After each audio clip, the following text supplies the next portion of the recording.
ناوچەی ئۆتۆنۆمی هەرێمی کوردستان لە ڕۆژی دووشەممە بەرەو ڕەفراندۆم دەچن بۆ ئەوەی بەرگار بدەن ئاخ و وەکو دەستوری عێراق دەڵێ بە فیدراڵی دەمێننەوە یان وڵاتێکی سربەخۆ دروست دەکەن. نزیکەی 5 ملیۆن کەس وا چاوەڕەوان دەکرێت لە ڕۆژی دووشەممە بە ئا یان نە دەنگ بدەن لە کاتێکدا لە ڕۆژهێنی هەزاران لە هەولێری پایتەخت ڕێپێوانیان کرد.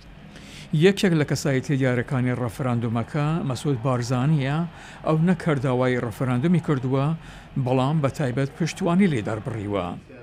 سەبارەت بە ئامادەکاریەکان شۆڕش حەمەکەریم یەکێک لە کاربەدەستانی کۆمیسیۆنی هەڵبژاردن دەڵێ ئامادەکاریەکان تەواو بووە.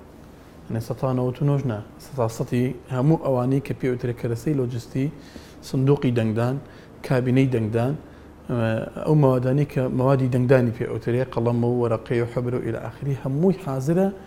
بەڵام بەریتری داستانەکە ئەوەیە بێگومان نەیە نەکەر لەلایەن کوردی عێراق، ئیران، سووریا و تورکیا بەڵام هەروەها وڵاتە یەکگرتووەکان و نەتەوە یەکگرتووەکانیش. ئەمریکایەکان دەڵێن کوردستانێکی سربەخۆ ناوچەکە نەئارام دەکات لە کاتێکدا کاری سەرەکی شەڕی دەوڵەتی ئیسلامیە. هەستیاری ڕەفراندۆمەکە ئاماژە بەوە دەکات و توێژەکان لە نیوان پارتە ڕامیاریەکانی ناوچەکەدا بەردەوامە و 11 کاتژمێر بەدەستەوە ماوە بۆ گۆڕینی بیرۆڕا.